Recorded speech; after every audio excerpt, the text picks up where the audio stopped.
तो कल हमने बात की थी ऐसे 4 टेस्ट जो आपको ज़रूर कराने चाहिए अगर आप हेयर फॉल एक्सपीरियंस कर रहे हैं तो, जिसमें से पहला था विटामिन डी, दूसरा था विटामिन B12, तीसरा था सीरम फेरिटिन एंड चौथा था थायराइड प्रोफाइल। तो आज हम उन सब टेस्ट के बारे में एक एक करके बात करेंगे कि अगर कुछ इम्बैलेंसेस निकलते हैं, कुछ डेफिशिएंसीज निकलती हैं तो क्या करना है। और हाँ, इस वीडियो के एंड तक जुड़े रहिए, आपको हेयर फॉल से रिलेटेड एक टिप भी मिलेगी बहुत अच्छी। तो चलिए शुरू करते हैं। पहला, विटामिन डी। सबसे पहले तो हम समझते हैं विटामिन डी होता क्या है। विटामिन डी एक फैट सॉल्युबल विटामिन है, ठीक है। और ये जो है बॉडी इसका रिजर्व रखती है, आपकी बॉडी में विटामिन डी का रिजर्व होता है और डेली जितनी भी आपकी बॉडी को नेसेसिटी होती है वो उस रिजर्व में से यूज़ करती है ना। तो अगर इस विटामिन डी का आपके शरीर में डेफिशिएंसी निकलती है तो मैं आपके साथ एक रिपोर्ट शेयर कर रहा हूँ, आप देख भी सकते हैं। उसमें पहले हम रेंज समझ लेते हैं। मान लीजिए 20 या 20 से कम अगर आता है आपकी बॉडी में विटामिन डी का लेवल तो वो डेफिशिएंसी कहलाता है। अगर 20 से 30 के रेंज में आता है तो वो इनसफिशिएंसी कहलाता है। अगर 30 या उसके ऊपर यूनिट्स हैं आपके बॉडी में तब फिर सफिशिएंट है। तो मान लेते हैं कि डेफिशिएंसी निकल रही है तो क्या करना चाहिए। अगर आपकी बॉडी में विटामिन डी का लेवल 8, 9, 10, 11, 12, 15 इस रेंज में अगर आता है तो फिर मेरे हिसाब से सबसे बेस्ट चॉइस है कि आप इंजेक्शंस लगवाएं। मार्केट में बहुत सारे इंजेक्शंस अवेलेबल हैं, आप अपने डॉक्टर से कंसल्ट कीजिए और प्रिस्क्राइब किया हुआ इंजेक्शन लगवाइए। मैं एक एग्जाम्पल दे देता हूँ आपको। एर्किटॉल 6 लाख ये इंजेक्शन का नाम है, ये विटामिन डी का इंजेक्शन है। कोलेगैल्सिफेरॉल 6 लाख इंटरनेशनल यूनिट्स मिलता है इस इंजेक्शन से। तो मोस्टली इसको वीकली वंस या फिर 15 डेज़ में वंस लगवाने पड़ते हैं। आप जैसा आपके डॉक्टर प्रिस्क्राइब करें आप उनसे बात करके, लेकिन लगवाएं ज़रूर अगर आपकी बॉडी में लेवल 8, 10, 12, 15 है तो। और अगर मान लीजिए आपकी बॉडी में लेवल 24, 25, 26 इस रेंज में अगर लेवल आता है तो बहुत सारी टैबलेट्स भी अवेलेबल है मार्केट में विटामिन D3 की, तो वो भी आप चेक कर सकते हैं आप अपने डॉक्टर से बात करके, जो भी बेस्ट सूटेबल हो आपके लिए। बट सप्लीमेंट्स लें ज़रूर।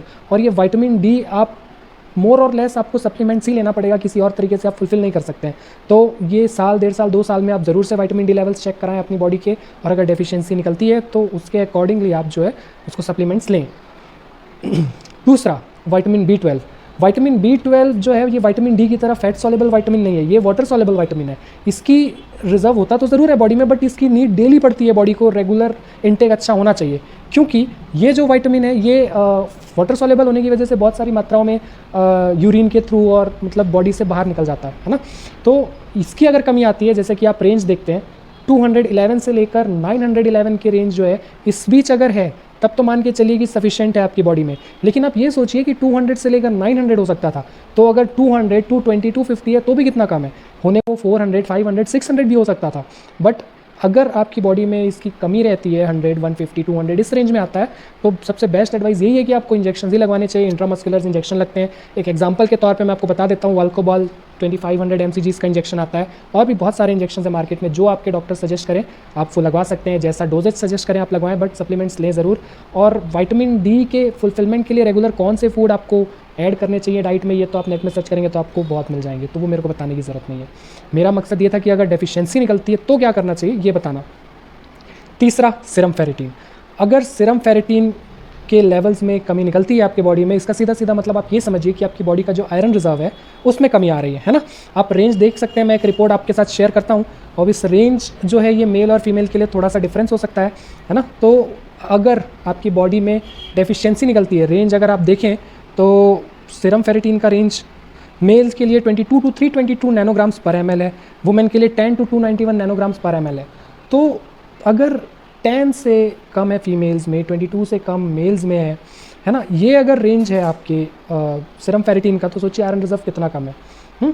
तो आपको बिल्कुल नीड है कि आप कोई प्रॉपर सप्लीमेंट्स लें। आप तुरंत अपने डॉक्टर से कंसल्ट कीजिए, और जो भी सप्लीमेंट्स आपको डॉक्टर्स एडवाइस करते हैं आपके कंडीशन के अकॉर्डिंग आप वो सप्लीमेंट्स लेना चालू कीजिए। अच्छा, एक बात ज़रूर ख्याल रखिए, अगर आप किसी भी प्रकार से आयरन सप्लीमेंट्स लेते हैं तो चांसेस है कि आपको कॉन्स्टिपेशन की शिकायत देखने को मिले, तो इस चीज़ से बचने के लिए खूब सारा पानी ज़रूर पिएं। चौथा जो टेस्ट था वो था थायराइड प्रोफाइल का, जिसमें T3, T4 और TSH ये 3 चीज़ें चेक होती हैं थायराइड प्रोफाइल में। अगर इन 3 चीज़ों में से किसी में भी कुछ प्रॉब्लम आती है या फिर इम्बैलेंसेस आते हैं तो इस चीज़ को भी आपको करेक्ट कराना बहुत ज़रूरी है, क्योंकि इससे रिलेटेड तो और भी बहुत सारी प्रॉब्लम्स हो सकती हैं, नॉट ओनली हेयर फॉल, है ना।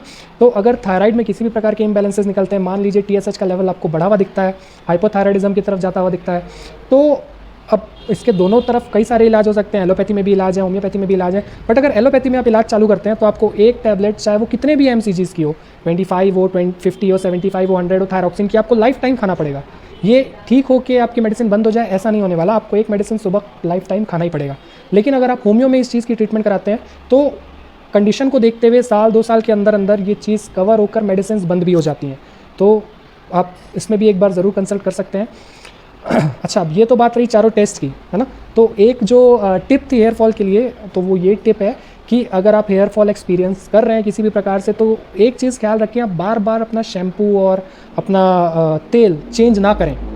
जो कोई एक शैम्पू आप सेलेक्ट कीजिए, एक ऑयल सेलेक्ट कीजिए, बेसिक से बेसिक शैम्पू, कोई एकदम हार्ड शैम्पू चूज़ करने की ज़रूरत नहीं है, एंटी डैंड्रफ ये वो इस टाइप के शैम्पू चूज़ करने की ज़रूरत नहीं। बेसिक कोई एक शैम्पू चूज़ कीजिए, बेसिक कोई एक ऑयल चूज़ कीजिए और उसी को इस्तेमाल कीजिए। सिर्फ शैम्पू बदल लेने से, एंटी डैंड्रफ शैम्पू, ये हेयर केयर शैम्पू, ये जो तरह तरह के जो मार्केटिंग स्कीम्स हैं, शैम्पूज चेंज कर लेने से आपका हेयर फॉल नहीं रुकने वाला, है ना।